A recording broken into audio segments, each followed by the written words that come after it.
My husband spends every weekend with a younger woman he calls his chosen family and says I'm just being insecure. Meanwhile, I'm 8 months pregnant and getting ready for our baby by myself. My husband John and I are in our mid-30s and have been together for 8 years now. We've been through a lot of big life stressors. It has strained our marriage and we've worked hard in 2 years of marriage counseling to rebuild. I'm now 8 months pregnant. I'm feeling vulnerable, huge, hormonal, and tired. I'm the primary earner and workload has been a lot on top of the baby prep. I'm normally a very rational, independent, and sort of non-emotive person. I've never been jealous before. But my husband has a new female friend who I'll call Pam, and I'm now jealous and possessive. Even I find it weird. Pam is mid-20s, white, has my husband's preferred physical features, is bubbly, spontaneous, in an open relationship, and into the same hobbies as my husband. I have my own qualities, but I'm pretty much the opposite. John met Pam and liked her immediately. I remember him coming home and telling me how cool she was, and he'd been invited to a hobby event she hosts with her partners. He's been attending that every other weekend for a year. Then a few months later he also wanted me to get to know Pam, so we started having her and her partner Kevin over with some of our other friends on the in-between weekends, so my husband sees them every weekend. To be fair, Pam and Kevin have been really nice and are good friends to John. But there are things I've noticed. Pam always sits next to John. She and John say love you casually to each other with the group. John is very protective of Pam, and he remembers things she likes and buys her gifts. Nothing pricey, but thoughtful. If for some reason one of these events is cancelled, John is noticeably sad. Going even a week without seeing them is hard for him. Because of these weekend commitments, we don't do date nights and rush other activities. If I have other plans, then we split up and don't see each other. We're discussing in counseling but can't come to an agreement. Our counselor facilitates but doesn't give direct guidance. I've shared that it feels like he's prioritizing this relationship over our own. That I hate that these standing date nights with Pam and her partners trump our own. That he's not keeping up with commitments to me or the baby. And I'm managing with my own support network of family and paid help, but at 8 months along I need help. That this needs to change. He shared that Pam and her partners are part of his new chosen family since he's had to move away from his family because of me. That I said it was okay for him to spend this time with them and I can't just change my mind. That it's unfair. That he's willing to spend more time with me but then something else needs to give, either chores for him or me adjusting my work schedule.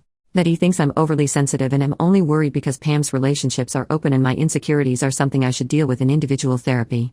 I'm really not sure what a compromise looks like, and counseling seems to just cause us to entrench more. Wondering what advice anyone out there might have? Relevant comments. Commenter, how do you plan to handle the new upcoming baby? Have you discussed what your schedule will look like then? Since he is going to need to spend a lot of time caring for the child and your schedules will need to change. It seems like the thing to do is to start fresh and decide what things are going to look like once the baby is born. Since you are the primary earner, he should be the primary caregiver and you both will have less time for socializing. OP, we're going to take a break from social commitments for 2 months and then reevaluate, but he's likely to want to continue to see them at least every other weekend.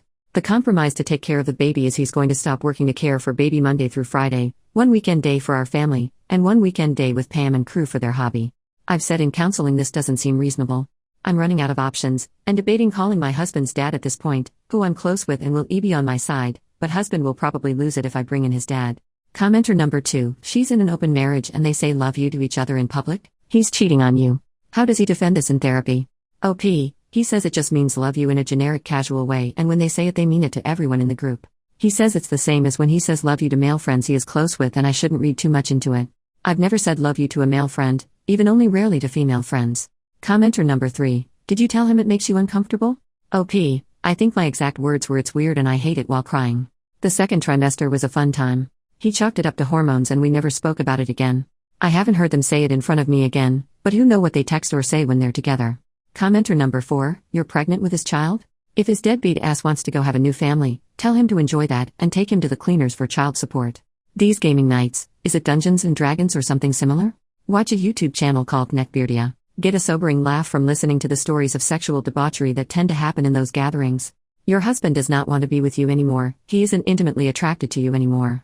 You married a child who wants to play with others instead of taking care of his offspring. Guys like this make me want to vomit. OP, ding ding ding. Dungeons and Dragons with MTG for good measure. Commenter number 5, have you talked to Pam to find out what he's been telling her? I'm disappointed that she hasn't clued in to put a stop to it, but he could be lying to her. After all, you have been part of this social circle too. Is she friendly with you as well? I would explain that he's been behaving in ways towards her and in private with you that make you very uncomfortable and you'd rather communicate openly with her about it. It will give you a better read on it. And best case scenario, it may very well put a stop to it if he has been misleading her. OP, I only see Pam in a group setting along with other friends and she's now been introduced to my friend group. We're socially nice to each other, but definitely not close enough to talk directly to each other. And to be honest, Neither of us really likes the other. We're very, very different people. Update, 2 years and 7 months later. Hi. It's been a while since I last posted. Our little boy is 2.5 now. I want to say thank you to everyone who commented. It was the kick in the butt I needed to lay down the law. Especially the folks that rightly pointed out that I was being a passive doormat without any self-respect. That really stung, but it was true. After my post, I had a big sit down with John on the things I was upset about.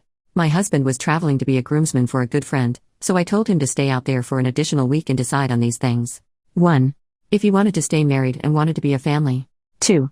If he wanted the above, think about what needed to change on his part, not just Pam but other stuff too, how he was going to be a good husband and father going forward. And 3. Arrange to go over it with me and our marriage counselor on his return. Alternatively, if he didn't do the above, then when he got back we'd start logistics on separation and co-parenting. And surprisingly, he did all the above. Apparently he reflected a lot at the wedding. His friend and his wife are such an in-love couple, and thought a lot about us and our relationship and what he wanted out of life. He came back and proposed the changes, an immediate break from Pam and her company, and stopped to their hobby. He'd take over remaining baby prep, like the nursery and logistics, and then promised to lay out a postpartum care plan for me and the baby. He actually stuck to his word and also worked so hard to regain my trust. Then we had our son and my husband was over the moon in love. He and the baby have been inseparable ever since and have an amazing adventure-filled life with all the hobbies, baby swim, gym, soccer, co-op, and a great local parent community.